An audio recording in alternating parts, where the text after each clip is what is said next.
नमस्कार, मी शीतल. घरच्या चवीच्या खास रेसिपीसाठी शीतल किचनमध्ये तुमचं मनापासून स्वागत आहे. हे बघा, इथं ओला नारळ मी एक फोडून घेतलेला आहे. त्यासाठी 2 मिरच्या घेतलेल्या आहेत आणि थोडीशी डाळे घेतलेल्या आहेत. आता आपण हे वाटून घेऊया. हे बघा, हे डाळे आधी आपल्याला वाटून घ्यायचे आहेत सेपरेट, नाहीतर हे ओलं झाल्यानंतर वाटणार नाहीत. ह्याला बारीक करून घ्यायचं. हे बघा, आपले हे डाळे छान असे बारीक वाटून झालेले आहे. त्याला काढून घेऊया.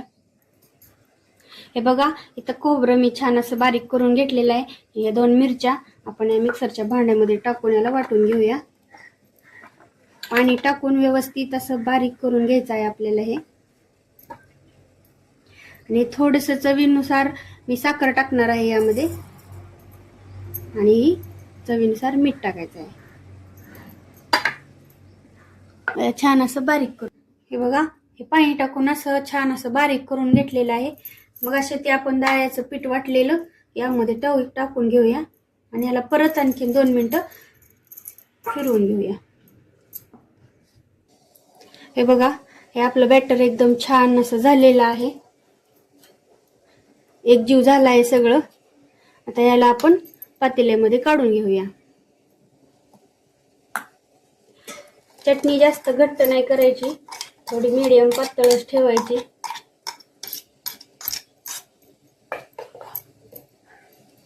हे बघा, मी याला थोडंसं पाणी टाकून असं केलेलं आहे. तुम्ही पण असंच करा. हे आपलं झालेलं आहे.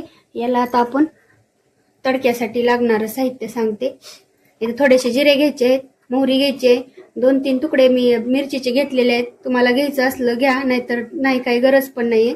आणि इथं थोडीशी कढीपत्ता घेतलेला आहे आणि गार्निशिंगसाठी कोथिंबीर घेतलेली आहे. हे बघा, आपलं तेल छानसं गरम झालेलं आहे. आता यामध्ये मी मोहरी टाकणार आहे.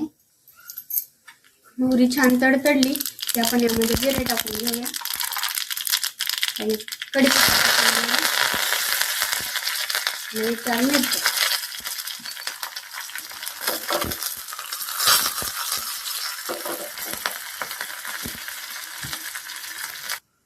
यावरती अशीच कोथिंबीर टाकून घ्यायची आहे.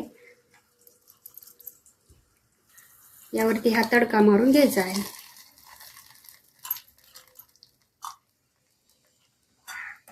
हे बघा, छान असा आपला तडका तयार झालेला आहे.